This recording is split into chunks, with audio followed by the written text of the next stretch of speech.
बहुमुखी मूल्यों वाले व्यक्ति और दिल से कवि श्री अटल बिहारी वाजपेयी ने अपनी युवा उम्र के दौरान अपनी लोकप्रिय कविता हिंदू तन मन लिखी थी।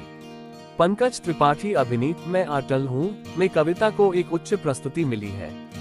गाने का लॉन्च लखनऊ में हुआ, जहां से सक्रिय राजनीति से संन्यास लेने से पहले अटल जी सांसद थे। कैलाश खेर द्वारा गाए गए इस गाने को अमित राज ने कंपोज किया है।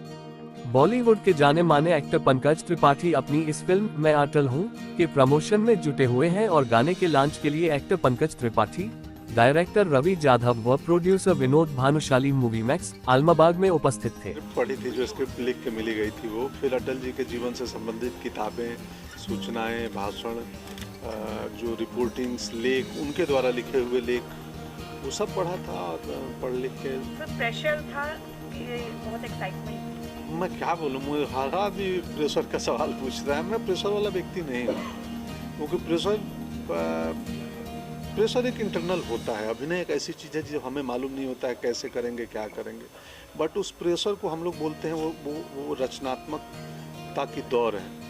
क्रिएटिव होने के प्रोसेस में थोड़ा भय की भी ज़रूरत है, थोड़ी चिंताओं की भी ज़रूरत है। रात को नींद ना आए कि कल कैसे करूँगा, तो ये सब हुआ था। पहली चिंता थी कि मैं अटल जी लगूंगा कैसे, कितना प्रोस्थेटिक होगा, कैसे बनाएंगे। सब बढ़ जाती है जब एक लेजेंड कैरेक्टर हो तो लोग आपको कंपैरिजन बिल्कुल बढ़ जाती है। और हमने हमारी समझ, बूझ, चेतना, रचनात्मकता, आर्टिस्टिक अप्रोच सबका ईमानदारी पूर्वक डाला है, प्रयास किया है।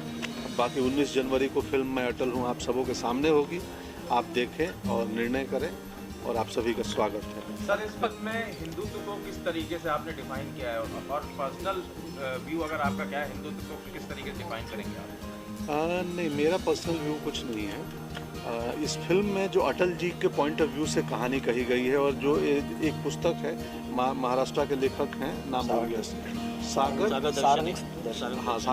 दर्शनी जी के पुस्तक पे बेस्ड है फिल्म। तो उसमें जिस तरीके से उन्होंने लिखी है उसके आधार पे की गई है। तो बाकी जो अटल जी का जो व्यक्तित्व था, उनका जो पॉइंट ऑफ व्यू था, जैसे अभी गाने में ही आपने हिंदू तन मन हिंदू जीवन, उन्हीं के किशोर उम्र में लिखी गाने को आज हम लखनऊ लॉन्च करने आए थे। उसमें जो उन्होंने व्याख्या की है, ये उनके किशोर उम्र की व्याख्या है, और ये सॉन्ग भी उनके किशोर उम्र में ही आएगी। कहानी में जब लिखी थी नियर अबाउट, एग्जैक्ट नहीं, बट उसी एज ब्रैकेट में ये गाना आएगा। तो हमने वैसा ही किया। सर से हमारा एक क्वेश्चन है, सर इस फिल्म की बात में आपसे, पंकज जी से नहीं पूछ लेने दीजिए भैया। आपसे एक सवाल है कि इस फिल्म के माध्यम से क्या संदेश आप देना चाहते हैं? मैंने वो कहा स्टेज पे कि लोग प्रेरित हों, लोग अपने विपक्ष और अपने दुश्मनों से प्यार करना सीखें, लोगों को अपनाना सीखें, और एक दिशा में सही सोच के साथ आगे बढ़ें। ये फिल्म से कहने की कोशिश कर रहे हैं। संजीव जी लगातार बायोपिक बनाते चले जा रहे हैं, अगली बायोपिक कौन सी है? ऑलरेडी अनाउंस है, लखनऊ शहर के सबसे बड़े जो सहारा श्री हैं उनकी बायोपिक कर रहा हूँ, वो शुरू होगी। पंकज सर, हाँ जी, कविताएं भी फिल्म में, कविताएं भी हैं, कुछ मेरी आवाज़ में भी है, कुछ स्वयं अटल जी की आवाज़ में भी है, और हैं कविताएं हैं। एक कोई कविता सुना? कविता है उनकी, और वो कविता छोटी ही थी, तो किन्हीं सीन में जहाँ लगता है कि संवाद की जगह पे वो कविता बोल के ज़्यादा प्रभाव पैदा कर सकते हैं हम, तो हमने उन्हीं की लिखी कविताओं का कहीं 2 लाइन, कहीं 4 लाइन प्रयोग किया है रवि जी। एक सीन है फिल्म में जिसमें अटल बिहारी जी वाजपेयी जी का एक दिखाते हैं कि जहाँ पे जवाहरलाल नेहरू जी की फोटो उतर रही है, तो एक देखते हैं कि पहले की जो राजनीति थी उसमें एक रिस्पेक्ट थी, सम्मान था, जो आज की राजनीति में कहीं देखने को नहीं मिलती। अलग अलग पॉलिटिकल मुद्दे आते हैं जिसमें एक दूसरे, तो आपको लगता है कि उनसे राजनीतिक है उनको प्रेरणा लेना चाहिए, एक रिस्पेक्टफुल पॉलिटिक्स? अभी भी लोग एक दूसरे का रिस्पेक्ट करते हैं, और ये जो घटना थी जो हमने पढ़ी बहुत इंस्पायरिंग थी।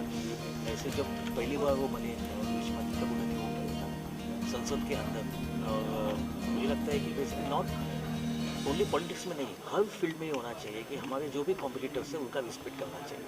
तो ये जैसे पंकज जी ने कहा, अब उनका अटल जी का जो महत्वपूर्ण ये था वो राजनीति था, इसलिए हम राजनीतिक फिल्म वैसे करके देखते हैं। बट आई थिंक ये फिल्म उन सभी को इंस्पायर करेगी। अब कोई भी फील्ड में हो, अब स्पोर्ट्स में हो, अब बिजनेस में हो, अब राजकारण में हो, राजनीति में हो, इस सभी को इंस्पायर करेगी। बिकॉज इस फिल्म में ऐसी कुछ कहानियाँ कही गई है जिससे जो सबको